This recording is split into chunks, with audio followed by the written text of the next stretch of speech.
تو ضرورت تھی کچھ بولتے قرآن کی. خاموش کتاب کے ساتھ بولتی کتاب ہی ساتھی. یا یوں کہو قرآن نظریہ ہے، اہل بیت اس کی نظیر.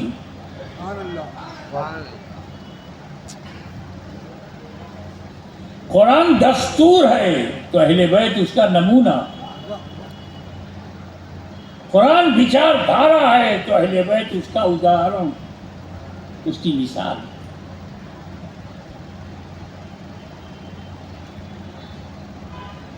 قرآن کا ترجمہ بدلا جائے قرآن بولے گا نہیں.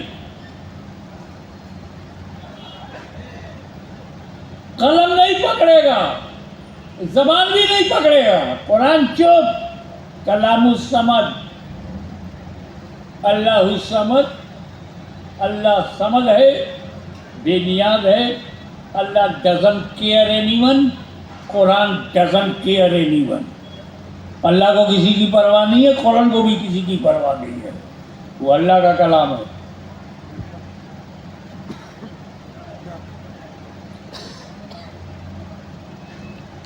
قرآن کا ٹرانسلیشن بدل دو، ایکسپلانیشن بدل دو، قرآن روکے گا نہیں.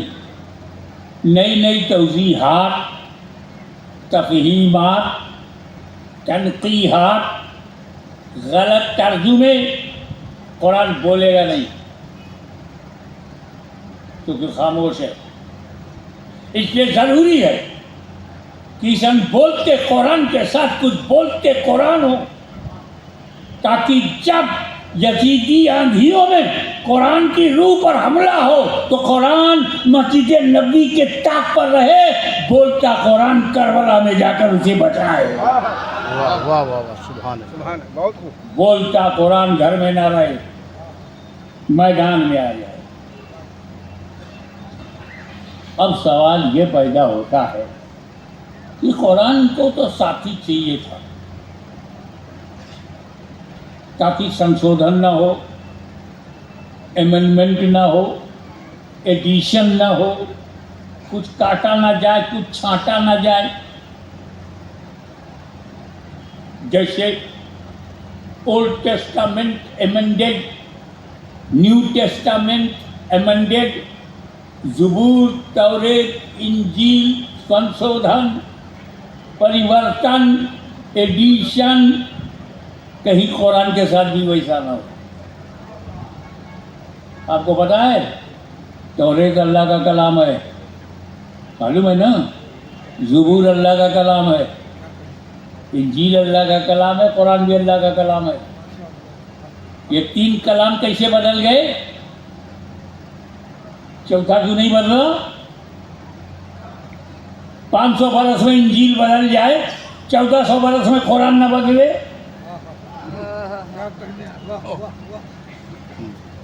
1000 برس میں زبور و توریت بدل جائے، 1400 برس میں قرآن نہ بدلے. زبور کیوں بدل گئی؟ توریت کیوں بدل گئی؟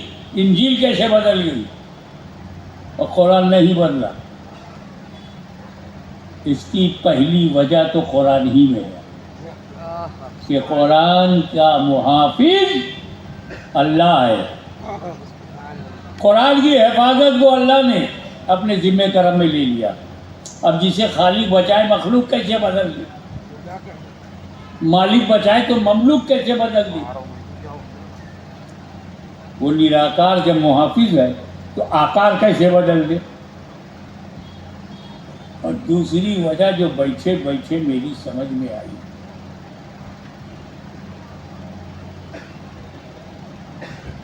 ظاہری وجہ، کہ جب حضرت داؤد نے زبور دیا اپنی امت کو تو صرف زبور دیا، اہل بیت نہیں دیا.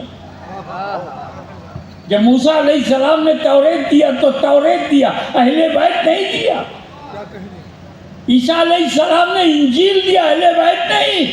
لیکن جب میرے نبی نے دیا تو قرآن بھی دیا، اہل بیت بھی دیا.